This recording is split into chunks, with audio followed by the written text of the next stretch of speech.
Assalamualaikum warahmatullahi wabarakatuh. Perkenalkan, saya Nanda Aisyah Kesema dengan NIM 2005510039 dari Program Studi Manajemen Fakultas Ekonomika dan Bisnis dengan dosen pembimbing Bapak Dr. Gregorius and Mas Jojo, MKom MSI.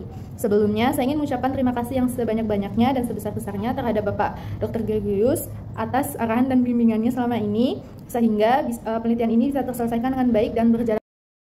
Saya akan memaparkan hasil penelitian yang telah saya lakukan dengan judul Pengaruh Profitabilitas, Likuiditas, Earning per Share, dan COVID-19 terhadap harga saham pada perusahaan perbankan yang terdaftar di Bursa Efek Indonesia tahun 2016 sampai tahun 2022. COVID-19 sebagai variabel dummy. Selanjutnya yaitu pemaparan latar belakang. Saham memiliki risiko tinggi dalam investasi. Analisis harga saham penting untuk memahami dinamika pasar yang terbentuk melalui kesepakatan antara permintaan dan penawaran. Perubahan persepsi investor dapat mempengaruhi kurva permintaan, menggeser harga ke atas atau ke bawah. Pandemi COVID-19 pada tahun 2020 menyebabkan penurunan global indeks harga saham gabungan. IHSG Indonesia mengalami penurunan signifikan pada Maret 2020, mencapai 4.000 dengan penurunan kapitalisasi pasar sebesar 26,11% menjadi 5.368 triliun. Namun, pada Desember 2021 dan 2022, indeks harga saham gabungan mengalami kenaikan signifikan menjadi 6.600 dan 6.900. Dampak COVID-19 juga dirasakan oleh sektor perbankan dengan penurunan saldo bersih tertimbang atau SBT dari 57,8% pada triwulan 1 2019 menjadi 23,7% pada triwulan 1 tahun 2020, diikuti penurunan pada triwulan berikut. Harga saham mencerminkan kinerja emiten, membuatnya penting bagi investor.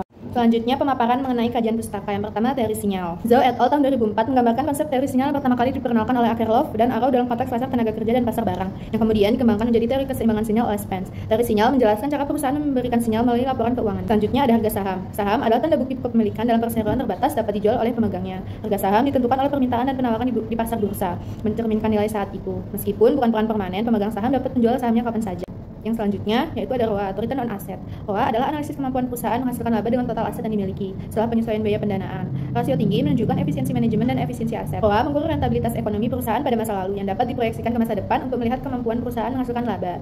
Selanjutnya ada current ratio atau rasio lancar. Rasio lancar juga dikenal sebagai rasio yang mengukur seberapa baik perusahaan dapat memenuhi hutang jangka pendeknya dengan menggunakan aktiva lancarnya, yaitu uang tunai yang berubah menjadi kas dalam waktu 1 tahun atau 1 siklus bisnis. Selanjutnya ada EPS atau earning per share. Analisis perusahaan dimulai dengan memperhatikan laba per saham atau earning per share. EPS sebagai indikator profitabilitas per unit kepemilikan saham sering digunakan sebagai ukuran untuk mengukur kinerja perusahaan. Laba per saham menjadi penolong utama harga saham. Yang terakhir, COVID-19. Virus corona dikenal sejak 1930-an dan terjangkit pada hewan. Pada tahun 2002 muncul penyakit baru yaitu Severe Acute Respiratory Syndrome atau SARS disebabkan oleh golongan virus corona. Tahun 2012 muncul kembali dengan Middle East Respiratory Syndrome di Timur Tengah. Selanjutnya dapat dirumuskan H1 ROA berpengaruh positif terhadap harga saham. Dapat dirumuskan H2 EPS berpengaruh positif terhadap harga saham. H3 dapat dirumuskan current ratio berpengaruh positif terhadap harga saham. H4 COVID-19 berpengaruh positif terhadap harga saham. Selanjutnya pemaparan mengenai metode dan rancangan atau desain penelitian. Objek penelitian. Objek pada penelitian ini adalah perusahaan perbankan yang terdaftar di Bursa Efek Indonesia tahun 2016 sampai tahun 2022. Jenis penelitian. Pada penelitian ini menggunakan metode penelitian kuantitatif. Selanjutnya populasi dan sampel. Populasi dalam penelitian ini adalah subsektor perusahaan perbankan yang terdaftar di Bursa Efek Indonesia. Perusahaan perbankan yang terdaftar di Bursa Efek Indonesia sebanyak 47 perusahaan. Selanjutnya sampel. Pada penelitian ini pengambilan sampel menggunakan teknik non-probability sampling karena saat proses pengambilan data tidak menjamin adanya peluang seluruh populasi menjadi sampel, sehingga terdapat 39 sampel perusahaan dalam penelitian. Selanjutnya sumber data. Sumber data pada penelitian ini adalah data sekunder dikarenakan pengambilan data dilakukan secara tidak langsung, yaitu menggunakan laporan keuangan dari setiap perusahaan perbankan yang terdaftar di BEI. Selanjutnya teknik pengumpulan data. Teknik pengumpulan data yang dilakukan pada penelitian ini yaitu menggunakan teknik dokumentasi, yaitu menggunakan laporan keuangan yang dipublikasikan perusahaan perbankan yang terdaftar di Bursa Efek Indonesia. Terakhir, metode analisis data. Metode analisis data yang digunakan dalam penelitian ini adalah analisis regresi data panel. Data panel adalah gabungan antara data runtut waktu atau time series dan data silang atau cross section. Selanjutnya pemaparan hasil dan pembahasan. Pada penelitian ini, tools yang digunakan untuk meneliti adalah FU13. Sehingga langkah pertama yang harus dilakukan yaitu pengujian metode analisis regresi data panel dengan menguji uji Chow dan uji Hausman. Berdasarkan hasil pengujian, didapatkan metode terbaik untuk penelitian ini adalah model Fixed Effect Model atau FEM. Dikarenakan model terbaik yang didapatkan adalah FEM, sehingga perlu dilakukan uji asumsi klasik. Asumsi klasik yang pertama yaitu uji normalitas. Berdasarkan hasil uji normalitas pada tabel, didapatkan nilai probability uji normalitas sebesar 0,11925. Sehingga uji normalitas pada data penelitian ini diberi distribusi normal. Berdasarkan uji heteroskedastisitas pada variabel harga saham, saham, ROA, EPS, current ratio, dan COVID-19 menunjukkan nilai lebih dari 0,05 yang menunjukkan bahwa penelitian ini terbebas dari uji heteroskedastisita. Selanjutnya, uji multikolinearitas. Berdasarkan hasil uji multikolinearitas didapatkan angka kurang dari 0,08, sehingga penelitian ini terbebas dari adanya isu multikolinearitas. Selanjutnya ada uji model. Yang pertama ada uji F. Harga saham dipengaruhi secara bersamaan oleh variabel independen ROA, EPS, current ratio, dan COVID-19 yang ditunjukkan melalui hasil pengujian pada tabel regresi dengan nilai prop sebesar 0,0000. Uji model selanjutnya yaitu uji koefisien determinasi atau R-square. Berdasarkan tabel regresi didapatkan nilai R-square sebesar 0,705871 atau 70,58%. Sedangkan sisanya dijelaskan oleh faktor-faktor lainnya yang tidak diikutsertakan dalam model penelitian ini. Berdasarkan hasil pengujian, maka didapatkan yang pertama, berdasarkan pengujian hipotesis, hasil return on asset atau ROA sebesar 0,8408 lebih dari 0,5 yang menunjukkan bahwa nilai prop lebih besar daripada tingkat signifikansi. Dengan demikian, ROA tidak memiliki pengaruh yang signifikan terhadap harga saham perbankan.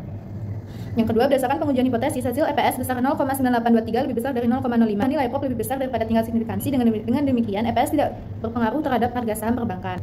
Berdasarkan hasil pengujian hipotesis, didapatkan nilai current ratio sebesar 0,000 sehingga kurang dari 0,05 yang mengartikan current ratio berpengaruh terhadap harga saham perusahaan perbankan. Yang terakhir, menurut pengujian hipotesis, hasil COVID-19 adalah 0,7305 lebih besar dari 0,05 yang menunjukkan bahwa nilai prop lebih besar daripada tingkat signifikansi. Dengan demikian, COVID-19 tidak signifikan atau tidak berdampak pada harga saham perusahaan perbankan.